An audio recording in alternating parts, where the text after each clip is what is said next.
Lorsque toutes les règles et les contraintes auront été assignées à la plaquette, on pourra procéder au routage.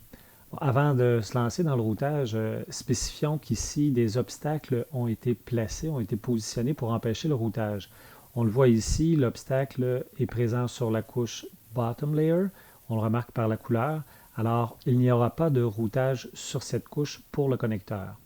On a empêché ici les vias et les tracks, tout comme on l'avait fait précédemment avec le connecteur JP2. Justement, les connecteurs JP2, JP3 et JP4 ont un obstacle eux aussi. Donc, obstacle qui empêchera le routage sur les couches, en fait, dans ce cas-ci, la couche top. Alors, procédons au routage. On a spécifié, comme je l'ai mentionné précédemment, tous les paramètres. Donc, dans le menu route, on pourrait demander à ce que l'ensemble des chemins soit routés. On pourrait aussi y aller par net, par classe de net, par connexion, par espace ou par zone sur la plaquette, ou encore y aller par les rooms, c'est-à-dire une room étant égale à une feuille de schéma. Si vous avez une plaquette qui est composée de plusieurs feuilles de schéma, vous pourriez router les feuilles de schéma une à une. Donc, allons-y avec l'ensemble des chemins et faisons un routage complet. Lorsque c'est fait, on a un petit message ici dans le bas qui nous dit que le routing est terminé. Il n'y a aucune connexion qui ne soit pas faite, donc selon le message qui est mentionné ici. Et on peut remarquer, bon, ici, on voit un petit bug du logiciel, un bug de rafraîchissement. Alors, on voit que certaines traces ne sont pas complètement passées, mais en fait, dans la réalité, elles le sont. Donc, à partir d'ici, on pourrait retravailler la position de l'ensemble des interconnexions dans le but de corriger ou d'améliorer certains éléments de notre plaquette.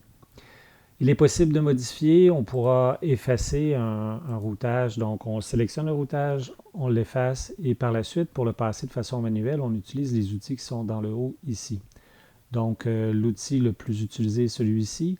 On aura simplement à cliquer bouton de gauche une première fois et aller bouton de gauche encore une fois à l'autre extrémité pour terminer ou compléter le routage. On pourra aussi modifier des chemins, donc les déplacer légèrement. Pour cela, on ne prend aucun outil. Ça se trouve être de l'édition. Donc, je pourrais venir ici sélectionner mon chemin complet et tenter de le déplacer comme ça si je préfère le voir à cette position-ci.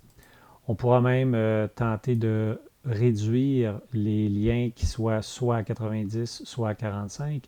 Dans ce cas-ci, on pourra effacer le chemin et le repasser simplement en venant le déposer à 90 degrés sur l'autre chemin. Ici, on a un chemin qui n'est pas à 45 degrés. On pourra le sélectionner et tenter de le déplacer comme ça. Des fois, on a un peu de difficulté à y arriver. On doit se reprendre à quelques reprises. Alors, lorsque c'est fait, on pourra modifier sa position et l'installer un peu plus adéquatement, comme ceci.